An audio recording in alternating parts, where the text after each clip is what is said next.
Dan pemirsa, saat ini kita sudah terhubung dengan Bakhtiar Nasir, Ketua Jaringan Alumni Timur Tengah. Serangan mempengaruhi kondisi di sana. Selamat sore. Sore, Mbak. Assalamualaikum Bapak Bakhtiar Nasir. Waalaikumsalam warahmatullahi wabarakatuh, Mbak. Ya, Bapak, ini serangan yang mempengaruhi kondisi di sana itu seperti apa, Pak? Terkait dengan serangan Israel yang menyerang Iran yang saat ini tengah terjadi. Ya, ini memang konflik yang tidak putus dari situasi sebelumnya, Mbak ya. Tekanan-tekanan yang, halo, masih jelas ya? Ya, tekanan-tekanan dilakukan oleh Amerika terhadap Iran belakangan kemarin, yang kemudian Amerika mengurungkan, lalu kemudian Iran dengan semua ketegasan dan situasi yang dihadapinya akibat provokasi yang dilakukan oleh Israel belakangan ini, maka terjadilah situasinya yang seperti hari ini kita lihat, Mbak ya. Dan serangan ini menurut saya adalah rangkaian dari serangan-serangan sebelumnya yang oleh Israel ini tentu sangat mengejutkan. Jadi Israel dan Amerika Serikat memang meluncurkan serangan udara dan rudal besar-besaran ke wilayah Iran dengan Shield of Judah-nya, tapi laporan intelijen dan media internasional menyebutkan bahwa Ali Khamenei juga telah dipindahkan ke Teheran, dari Teheran ke lokasi rahasia yang sangat aman, ya, sesaat sebelum serangan dimulai. Namun dalam hal ini Iran juga tentunya tidak tinggal diam. Hingga sore hari ini beberapa informasi penting yang saya kira perlu kita ketahui. Yang pertama adalah bahwa Iran telah meluncurkan gelombang rudal balistiknya sebagai balasan. Tel Aviv juga kelihatannya saat ini lagi berisik dengan sirenenya. Begitu juga rudal Iran dilaporkan menyasar pangkalan Al-Udeid di Qatar, ya. Namun belum ada konfirmasi ya, nggak saya dapatkan secara clear soal ini. Tetapi Israel, Iran, juga Irak rupanya telah menutup total wilayah udara mereka. Dan ini membuat suasananya semakin tambah runyam belakangan ini. Begitu. Baik, Pak Bakhtiar, berarti bisa terkait dengan pernyataan Anda tadi, bisa disimpulkan begitu, serangan-serangan yang terjadi saat ini secara keseluruhan itu mayoritas Iran hanya melakukan serangan balikan begitu ya, berarti diserang lebih dulu oleh Israel. Iya, iya demikian, Mbak. Jadi serangan yang terjadi serangan bersama Amerika. Ya baik, ya.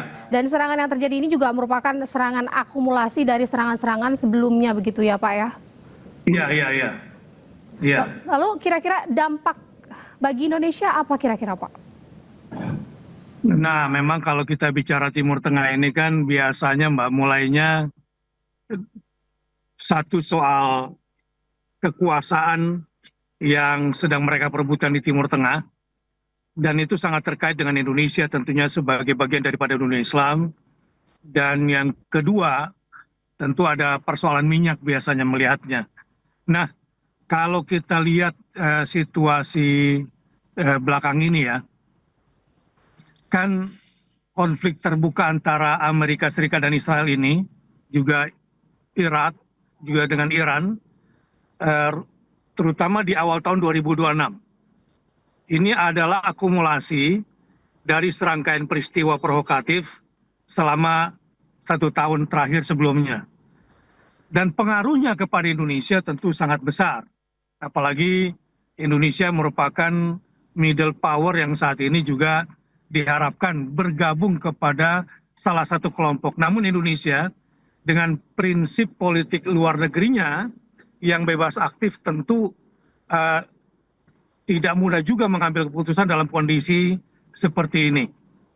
Jadi saya berharap pemerintah Indonesia di tengah konflik ini tetap menahan diri dan konsisten dengan politik luar negerinya, walaupun tekanan saya yakin tidak mudah, baik secara politik maupun secara ekonomi, seperti yang baru-baru ini kita eh, ributkan di lapangan netizen sepulang Presiden dari pertemuan BOP terakhir. Ya baik Bapak, seperti yang kita ketahui bahwa terkait dengan dampaknya peristiwa serangan tersebut ini pun diinformasikan begitu ya, bahwa terjadinya penutupan Selat Hormuz dan ini berdampak pada harga minyak dunia yang dilaporkan begitu melonjak tajam ya Pak ya? Tidak begitu. Memang arahnya ke sana nanti itu. Baik. Dan selain itu juga dampak secara globalnya, ini kalau dari data yang kami dapatkan bahwa seluruh penerbangan sipil di Timur Tengah itu pun juga dialihkan. Berarti ini pun tentu berdampak terhadap penerbangan di Indonesia. Ya, sangat-sangat berpengaruh. Ya, seperti penerbangan kita minimal yang ke Timur Tengah kan soal umroh nih, ya. Nah, itu pasti berpengaruh, sangat besar pengaruhnya.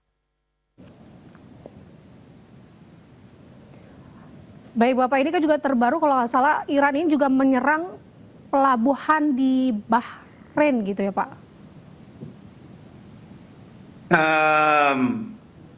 Serangan terakhir saya lihat dari Iran ya. Pertama memang peluncuran rudal, Iran telah meluncurkan gelombang rudal balistiknya. Yang kedua juga ke Qatar, kemudian penutupan wilayah. Kalau kita lihat dari kondisi keadaan darurat di Israel, kita mulai dari Israel dulu Mbak ya, sebelum ke Bahrain, memang telah menetapkan status darurat nasional 48 jam ini. Dan warga diminta berada di dekat ruang perlindungan atau di bunker-bunker. Begitu juga tentang gangguan komunikasi. Laporan menyebutkan bahwa layanan telepon seluler dan internet di beberapa wilayah di Iran mulai mengalami gangguan dan diputus total juga. Begitu pula di Jordania, Bahrain, dan Abu Dhabi. Ada ledakan dan sirine dilaporkan terdengar di 3 negara ini. Di Amman khususnya di Jordania, di Bahrain, dan terdengar hingga juga Abu Dhabi. Ini menunjukkan bahwa skala konflik ini memang luas sekali. Nah sementara Amerika, Trump dalam pidatonya menyuruhkan kepada rakyat Iran untuk mengambil alih pemerintahan kalian. Katanya begitu, setelah operasi militer selesai. Yang mengindikasikan bahwa tujuan akhir operasi ini adalah perubahan rezim. Jadi ada intervensi dari Amerika yang menginginkan agar masyarakat Iran berontak dan menggantikan pemimpinnya. Nah ini saya kira juga perlu diperhatikan oleh orang-orang Indonesia yang berada di sana. Begitu Mbak sekilas.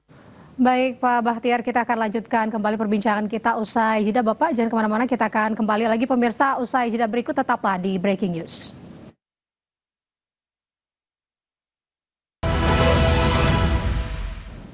Ya, Anda kembali di Breaking News pemirsa, kita masih terhubung dengan Bahtiar Nasir selaku Ketua Jaringan Alumni Timur Tengah. Ya Pak Bahtiar, kita masih lanjutkan perbincangan kita yang tadi ya Pak. Ini terkait dengan kondisi terkini nih Pak. Kira-kira sekutunya Iran akan bantu tidak Pak? Nah, ini tentu kita bicara Rusia dan Cina Mbak ya. Sekutu utamanya ini. Jadi Rusia sebagai mitra militer dan teknologi strategis Iran justru dalam kondisi seperti ini semakin kuat dukungannya. Jadi bagi Rusia, Iran ini mitra kunci untuk memecah isolasi Barat dan untuk mengimbangi pengaruh NATO. Sekarang apa yang dilakukan oleh Rusia? Dukungan pertahanan. Rusia dilaporkan telah memperkuat pertahanan udara Iran dan melalui pasokan sistem rudal modern. Apa yang sudah dikirimkan seperti misalnya Manpat Verba dan jet tempur untuk mengisi celah pertahanan Iran. Setelah serangan tahun 2025, ini semua sudah disiapkan. Yang kedua, kerjasama nuklir dan energi. Rusia juga terus melanjutkan pembangunan unit baru pembangkit listrik tenaga nuklir, khususnya di daerah Bushehr. Moskow memandang bahwa program nuklir Iran sebagai hak kedaulatan selama tetap dalam koridor kerjasama sipil. Ini mungkin bahasa-bahasa politiknya. Dan hari ini itu semua tentu menguntungkan Iran dan dukungan aktif itu terus berjalan.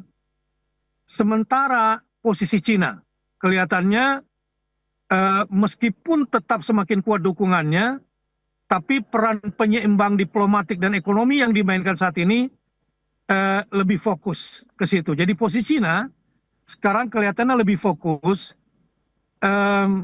pada stabilitas ekonomi, terutama harga minyak dan pengaruh diplomatik jangka panjangnya.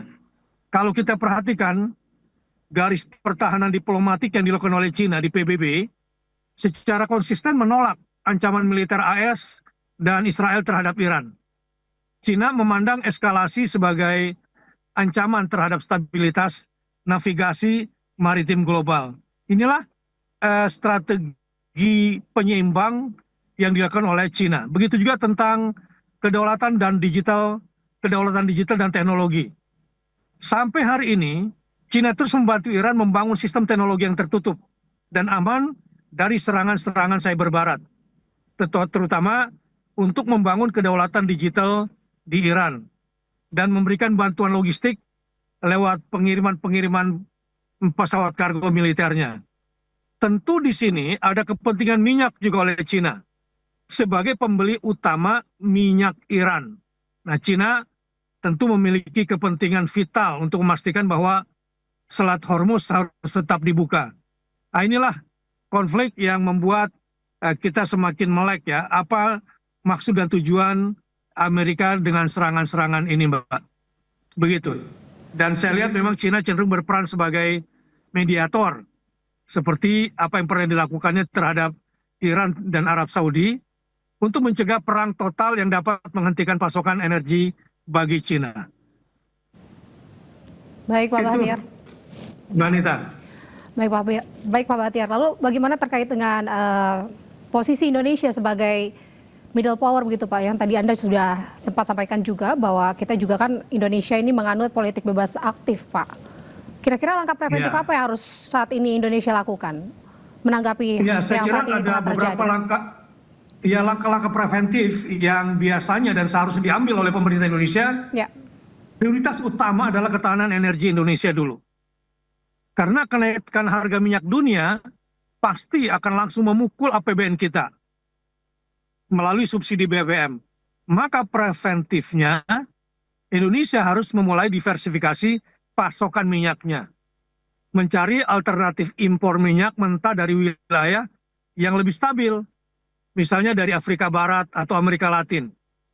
Ini semua demi mengurangi ketergantungan pada aliran minyak yang melewati Selat Hormuz yang saat ini sedang kacau. Yang kedua, tentu optimalisasi stok nasional dengan meningkatkan cadangan penyangga minyak nasional.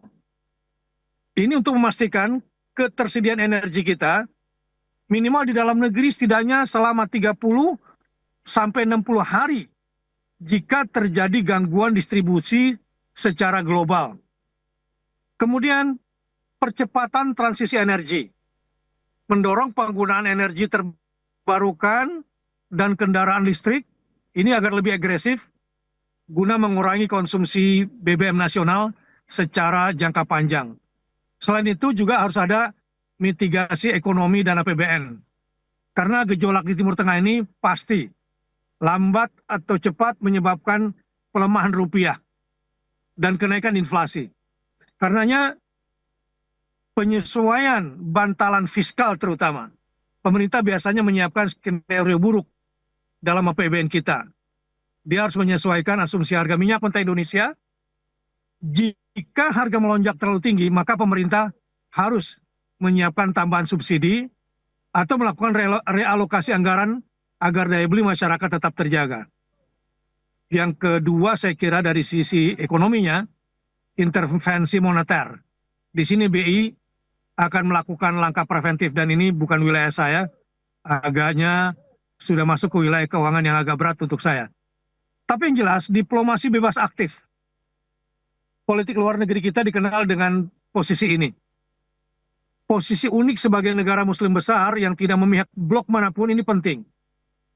Peran di organisasi internasional melalui PBB atau OIC, OKI, harus terus diserukan agar terjadi deeskalasi, penurunan ketegangan untuk mencegah perang total yang merusak ekonomi negara berkembang khususnya.